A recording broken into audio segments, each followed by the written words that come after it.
आप सभी का एग्जाम नगरी के यूट्यूब स्ट्रीट प्लेटफॉर्म में स्वागत है। जैसा कि आपके लिए रोज के रोज एक नई प्रैक्टिस सेट, एक नई श्रृंखला स्टार्ट हो रही है और ये आपके लिए बहुत उपयोगी है क्योंकि आपका एग्जाम की डेट बढ़ गई है। आप जानते हैं कि संभवतः आपकी परीक्षा अब फरवरी पे हो सकती है। पहले ये नवंबर माह में प्रस्तावित थी लेकिन कुछ कारणों से नहीं हुई। तो इसलिए आपका जो पढ़ाई का क्रम आप हमारे साथ कंटिन्यू कर रहे थे, हमारे भाई बहन, उनका पढ़ाई क्रम कंटिन्यू न टूटे, इसलिए एग्ज़ाम नगरी उनके लिए बेहतरीन श्रृंखला लेकर आया है। अब तक ये श्रृंखला जो मॉडल पेपर हो रहा है वो 110 होगा। आज का जो होगा मॉडल पेपर सीरीज 110। ठीक है, मतलब इतने प्रैक्टिस सेट और इसी पे प्लस क्लासें ऐड हैं, क्लासें व्याख्या सहित उसकी प्लेलिस्ट बन चुकी है।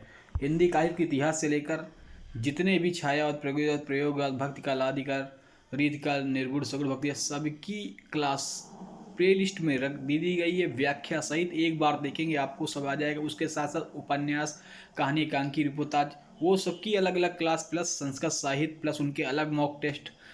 तो जो लक्ष्य हम लोग ने लिया है और समय भी अच्छा मिल गया हम लोगों को, तो हमने ढाई ढाई से 3,000 हमने लक्ष्य रखा है, जिसपे से हम लोग 800 प्लस करीब क्वेश्चन नए लगा चुके हैं। पुराने जो हम लोग ने प्रीवियस ईयर के मॉडल पेपर सॉल्व किए थे वो तो हम लोग ने 700-800 सॉल्व कर ही दिए थे, लेकिन जो ये नए हैं ये 800 करीब हम लोग क्वेश्चन कर चुके हैं। अभी 2-3 दिन के अंदर हम लोग इसको 1,000 क्रॉस कर देंगे। मतलब 2 मॉडल पेपर और आ जाएंगे 100-125 के। तो 250 क्वेश्चन 2 मॉडल पेपर के होकर ये 800 क्वेश्चन जो हैं वो हम लोग आराम से 1,000 क्रॉस कर देंगे। फिर बचेंगे 2,000, उनको हम लोग जो आपकी फरवरी तक में हम लोग उनको कर लेंगे। तो इतने क्वेश्चन और पहले के 1,500 प्लस 250 संस्कृत साहित्य और 1,500 प्लस अलग क्वेश्चन टॉपिक वाइज, और पूरा मिलाकर देखा जाए तो अभी तक हम लोगों ने वो जो पहले क्वेश्चन किए हैं वो हम लोगों ने कम से कम 2,000 प्लस क्वेश्चन कर लिए। तो इतने सारे क्वेश्चन हो जाएंगे आपके पास, 5,000 करीब क्वेश्चन। तो एग्ज़ाम में कोई भी ऐसा क्वेश्चन नहीं होगा जो आपसे छूट जाए। ठीक है, तैयारी आप इसी निरंतर रखे रहिएगा। इसलिए एग्ज़ाम नगरी आपके लिए लेकर आया है कि हर टॉपिक से एक एक क्वेश्चन इस पे लिए जा रहे हैं, चाहे संस्कृत साहित्य, आदिकाल, रीत को, भक्ति, छाया, प्रगतिवाद, प्रयोगवाद हो, या कोई भी ऐसा टॉपिक छूटेगा नहीं। सभी से एक एक क्वेश्चन लिए जाएंगे, आपका अच्छा रिवीजन होगा। हाँ, और इससे अलावा जो हमारे और भी छात्र छात्राएं भाई बहन देख रहे हैं उनके लिए ये क्लास बहुत महत्वपूर्ण है। आप चाहे कोई भी एग्ज़ाम दे रहे हो, हिंदी से रिलेटेड दे रहे हो, चाहे बीईओ का वीडियो री एग्ज़ाम दे रहे हो, या फिर कोई भी ऐसा एग्ज़ाम जैसे Allahabad high court group CD का भी दे रहे हैं, तो इस पर आप ग्रामर आपको बहुत अच्छा मिल जाएगा। देखिए कोई कोई क्वेश्चन तो आपको हूबहू ऐसे ही मिल सकते हैं। या बीईओ एलटी गेट के लिए तो क्लास है ही है। ठीक है, चलिए स्टार्ट करते हैं हम लोग। तो उससे पहले जो हमारे भाई बहन जो पहली बार दे रहे हैं वो चैनल को सब्सक्राइब कर ले, बेल आइकन दबा दे, जिससे आपको क्लासें निरंतर मिलती रहे।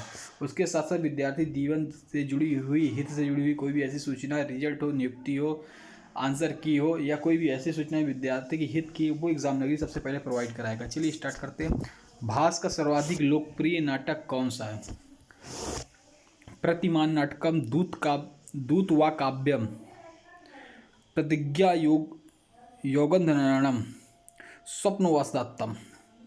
तो भास का सर्वाधिक लोकप्रिय नाटक, जैसे कालिदास का सर्वाधिक लोकप्रिय नाटक आप कालिदास जी का अभिज्ञान शकुंतलम की चौथे श्लोक की चौथी पंक्ति बहुत रमणीय कही जाती है, वैसे ही भास जी का लोकप्रिय नाटक पूछा गया है। तो ये आपको बताना है 76 का, अगर आपको आता है तो 76 डालकर ABCD अगर आप कमेंट बॉक्स में कमेंट कर सकते हैं। ठीक है, तो चलिए, तो देखिए 76 का अगर स्वप्नवासदात्तम, ये भास जी का सर्वाधिक लोकप्रिय नाटक है। चलिए, मृच्छकटिकम की कथा वस्तु किससे प्रभाती है? तो मृच्छकटिकम जो है कि जो कथा किससे वस्तु से प्रभावित है? तो मृच्छकटिकम जहाँ तक शूद्रक द्वारा लिखा गया है। ठीक है, एक की पूछा है इसकी जो कथा वस्तु किससे?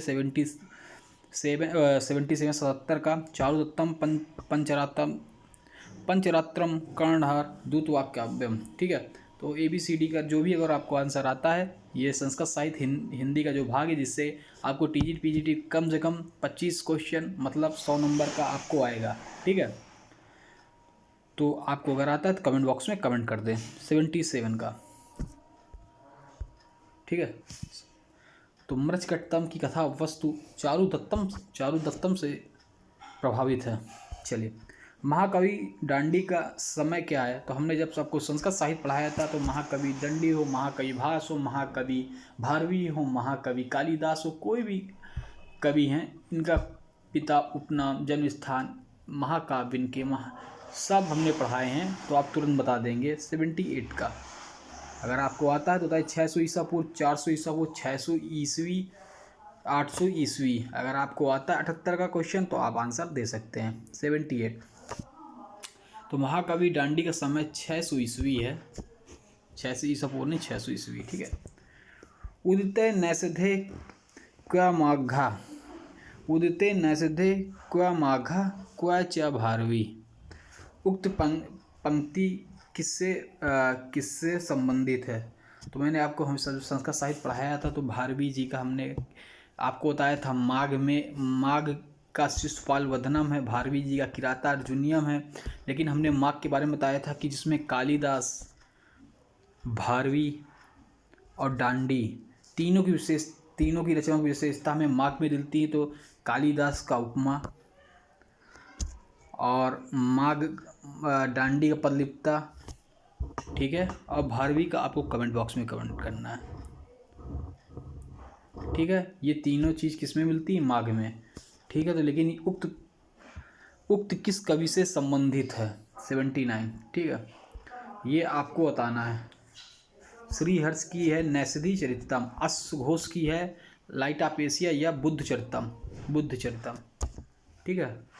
चलिए, इसमें बुद्ध जी का है। नैषधि चरित्र में नल और दमयंती की प्रेम कथा है, मैंने बताया था। इसमें 22 सर्ग हैं। माघ में शिशुपाल वदनम 20 सर्ग हैं। भारवी का किराता अर्जुनियम 18 सर्ग हैं। इसमें अर्जुन नायक है, माघ वाले में शिशुपाल वदनम में श्री कृष्ण नायक है, ठीक है। और इन तीनों की जो रचनाएं हैं ये वृत्तहीन बनती हैं, ठीक है। चलिए, सभी के बारे में बता दिया है हमने। अब 79 का आपको आंसर बताना है, ठीक है। चलिए, अगर आपको आता है तो कमेंट बॉक्स में आप कमेंट कर सकते हैं, कोई दिक्कत नहीं, ठीक है। एक मिनट।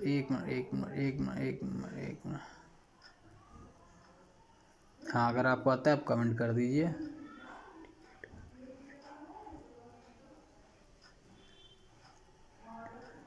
चलिए, तो उदिते नैषधे का माघ क्वा च भारवी उक्त पंक्ति किस कवि संबंधित है? भारवी जी संबंधित है। चलिए, 79 हो गया, ठीक है। एक मिनट गलत हो गया, ठीक है। ये पंक्ति आपका श्री हर्ष जी संबंधित, ठीक है। उदिते नैषधे का माघा क्वा च भारवी उक्त पंक्ति किस कवि, इनका तो भारवी जी का इसमें नाम ही है और माघ जी का नाम ही है, लेकिन संबंधित पूछा है तो श्री हर्ष से संबंधित है। 79 का BS राइट कर लीजिए।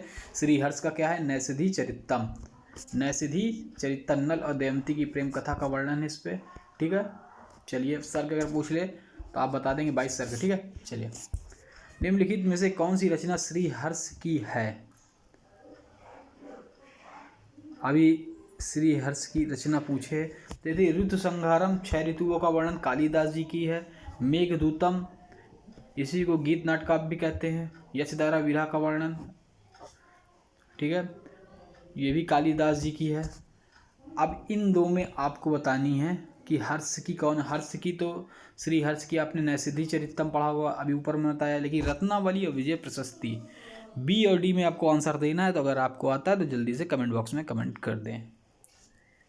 तो विजय प्रशस्ति ये श्री हर्ष जी की है, ठीक है। चलिए, रत्नावली नहीं। चुर धातु का अर्थ है चुराना, चीरना, चलना, खाना, ठीक है। 81 ये धातु क्रियाएं आपको बताना है। चु धातु का अर्थ क्या है? 81 का अगर आपको आता है तो कमेंट बॉक्स में कमेंट कर दें। 81 का तो चुर का मतलब चुराना होता है, ठीक है। चलिए, A नंबर। आसित धातु रूप किस लकार से संबंधित है?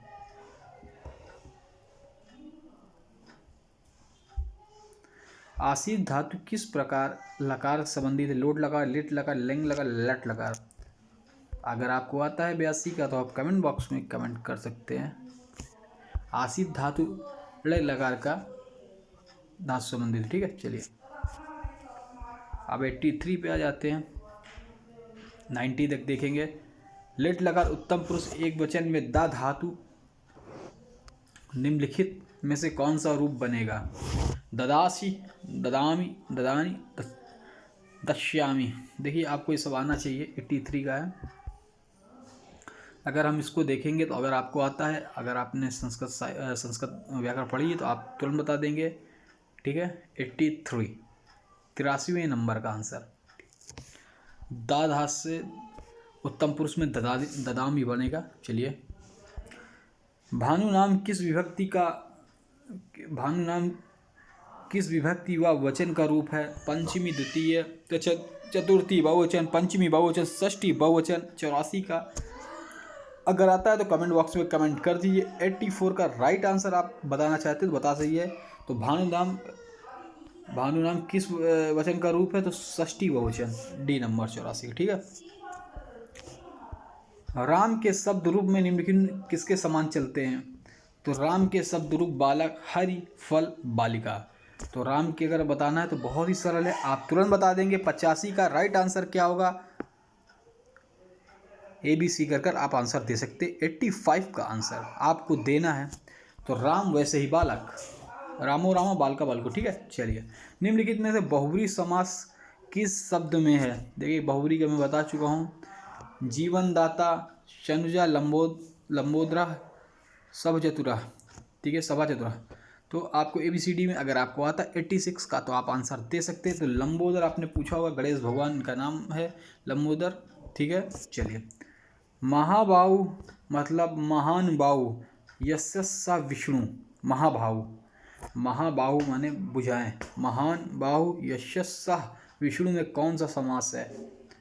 अव्यय भाई समान, द्वंद्व समास, कर्मधारय समास या बहुब्री समास। बहुत सरल है।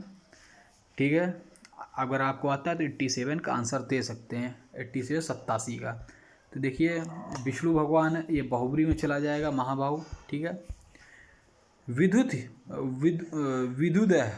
विदुदया में कौन से संबंधी? विदुधन उदय।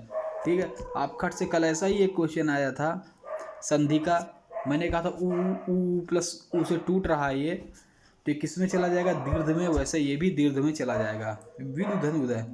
गायिका में कौन संधि थे? देखिए गायिका में का संधि विच्छेद बताइए। तो गय धन अका, गा धन अक्का, गे धन अक्का, डी नंबर ग धन इक्का। 89 का अगर आपको आता है तो आप बता दीजिए। तो इसको हो जाएगा गय धन अक्का। संधि पूछे तो आयादि संधि, आयादि। चलिए, इत्यादि में कौन सी संधि है? इत्यादि, इति धन आयादि, गुण, वृद्धि, यण या दीर्घ। मैं संधि की ट्रिक बना चुका हूँ और आपके सामने समकक्ष ये वीडियो बना हुआ प्लेलिस्ट में संधि का, आप देख सकते हैं जाकर। इत्यादि में कौन सी संधि है? तो इत्यादि में आपकी यण संधि है। ठीक है। 90 का डी। चलिए, 90 का सी, यण संधि। ठीक है। इति धन आयादि, या, रा, वा, इन सब के आगे कोई भी आधा वर्ण आए वो आयाद में चला जाता है। ठीक है, ये ट्रिक है ऐसे ही। चलिए, यहाँ से 90 से हम समाप्त करते हैं। अगर आपको क्लास हमारी क्लास आपको अगर अच्छी लगी है, अगर आपको हमारी क्लास अच्छी लगी है तो चैनल को लाइक कर दें, शेयर कर दें। जो भी हमारे पुराने भाई बहन हैं चैनल को सब्सक्राइब करावें और शेयर करावें, लाइक करावें। और जो भी हमारे नए भाई बहन देख रहे हैं चैनल को सब्सक्राइब कर लें, क्योंकि एग्ज़ाम नगरी नहीं ठाना, आपको सिलेक्शन दिलाना। आप किसी भी प्रतियोगी परीक्षा की तैयारी कर रहे हैं, आपके लिए क्लास बहुत ही महत्व है। कल का हम एक HW क्वेश्चन दे रहे थे। तो चलिए, हरडे वाणी के रचयिता कौन है? दादू दयाल, मलुकदास या रैदास? ये आपका HW क्वेश्चन है। आप हमारे YouTube के कमेंट बॉक्स से कमेंट कर सकते हैं। धन्यवाद।